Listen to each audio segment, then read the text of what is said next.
Hello and welcome to the English Martial Arts YouTube channel. And today we're going to look at a few books that I like to read now and then, just so that you can get an idea of how my mind works when it comes to the Western or English martial arts. So of course the first one is going to be English Martial Arts by Terry Brown. Now Terry Brown is my teacher and he wrote the best book on English martial arts, and in fact it's the only one worth reading because of the amount of research that went into it and the amount of practical technique that's gone into it. And of course this is the one that everyone reads. Next comes another book, but this one is by Stephen Pollington. So let's have a look at this. It's a little bit dog-eared, but Stephen Pollington's The English Warrior from Earliest Times to 1066 is a magnificent book, really well researched, really well written. The man is a natural storyteller and it's a really good read as well. I mean, it covers everything from weapons to the way they dressed to the way they acted, and it really is a book worth getting, and it's one I read often. Comes a book which is a bit heavier reading, and The Art of Warfare in Western Europe during the Middle Ages. Now this is one of the books that I really enjoy, and I read it over and over, and it really is a good book, and it comes from the Warfare in History series. And the author, J.F. Verbruggen, is, I won't say a natural storyteller because it's more of a scholarly work than a story, but it is a really good book, and it's worth dipping into if you're interested in the art of warfare in Western Europe. So, here we are with the next one. Now this one I really like. It's a great book. It's a big book by H.W. Koch, and it's called Medieval Warfare. I mean, it's such a good book. I mean, you can dip into it anywhere, and everywhere you dip or go, you'll find something really interesting. Whether it be siege machines, how to siege castles, diplomacy, anything really, from weapons. Such a good book. It really is worth investing in. Now of course, I'm going to plug myself. I've written a number of books, but this one, Bare Fist Self-Defense, is quite a good one. I did many years research on basic technique and footwork and principles, just so that I could put it in a nice book so that everybody could get something from it. I mean, I often go through it myself and look at it and think, oh, I should have put this in, I should have put that in, should have left that out, but overall it's a decent book. I mean, it's quite big now. It's the writing's big, so you can see it. Lots and lots of pictures, all in black and white though. You can look at grappling techniques, striking techniques. It's got different kinds of workouts in there, and overall it's a good fun book to read. So if you get the chance. And here is one of my all-time favourite books, Records of the Medieval Sword by Ewart Oakeshott. Now there's not much can be said about this book. It's just really good. I mean, even if you thumb through, every single page has information on different types of swords, on hilts, on blades, on handles, on everything, weights of swords, etc. It really is a book to have in your library. Really good book. Couldn't do without it.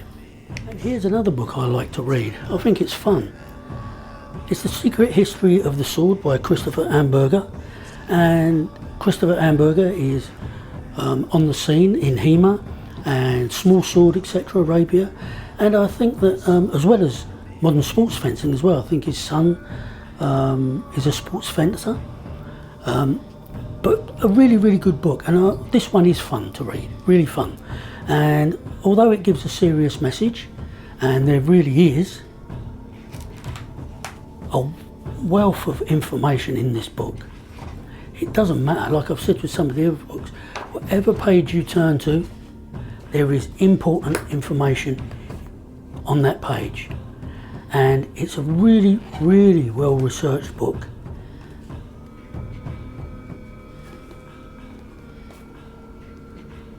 It's a really, really well researched book, and it's something that, like I say, you should have in your library. Really good book. Now here's another one of my favourite books, The Great Warbow, by Matthew Strickland and Robert Hardy, the actor. Great book, great information, really well researched by people who are passionate about their subject. Absolutely excellent. Now I shoot bows, but I don't shoot long bows. I prefer the small bows, the horse bows, and I also read books on the horse bow. But this book is a must in anyone's library, even if they don't use weapons that throw weapons, such as crossbows, bows, stone bows, atlatls, spears. Any kind of projectile weapon is a great weapon, especially in war. And the Great Warbow book is just filled with amazing, amazing information. Here's another book that should be got, or should be read, and should be in the library, and it's the Book of Archery. It's a classic reprint series, and it says it's the complete history and practice of the art, ancient and modern.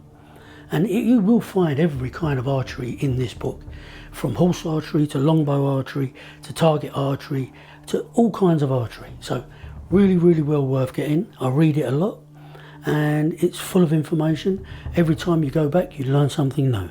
So many, many years ago, maybe 30, 33 years, I became what's called an Anglo-Saxon heathen. I didn't let anyone know, I just did it.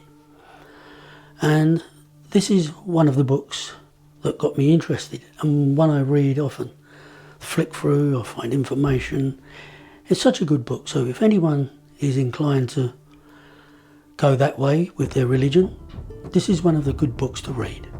This is not one of the crap New Age things that you find nowadays. This is a good book. Here's another book that helped me on my journey. Tales of the Norse Gods and Heroes. Although I was studying Anglo-Saxon heathenism, it ended a long time before the Norse heathenism ended. I think it was about 250 years between when the Anglo-Saxon heathenism ended and the Norse heathenism ended. So there's a wealth of information in there that can help fill gaps for an Anglo-Saxon heathen, if you're inclined to look for it. Another great book, a really, really great book to read. There's another good book to read for fun. It's called Ancient Weapons in Britain by Logan Thompson, and it really is a good little book. I mean, if you've got nothing to do, you sit down and open these, it's got it signed, open these books and look through them, and you'll find like bits of information that you never ever thought about before. Such good written books, good and well written books. I mean, mostly from an Anglo-Saxon point of view, and you know, maybe Celtic in there somewhere. I haven't read it lately, so I don't know, but I will be after this. And it's another good book to get and read and have on your shelf, so that when you've got a spare bit of time, you can pick it up, read and gain some knowledge. Here's the last book for this video, and it's called The Noble Art by Tom Sawyer. Great book, great stories in there, really, really good artwork, drawings, excellent illustrations. The writing is really good, it flows, and it really is worth getting. It's a nice book. It's reasonably sized, and I don't know if it's hard to get now, but I got this quite a few years ago, and but it's really worth having. This is the video for today anyway, just showing you some of the Western martial arts and books that I read, so that so that you can see into where my training goes and how I teach people, because of the attitude I get from the particular things I do and read and see. Next time I'll do one on the Asian martial arts books that I read, and that will be fun as well, because there's quite a few that are good and have influenced me in certain ways. So thanks for watching, and please tune in next time.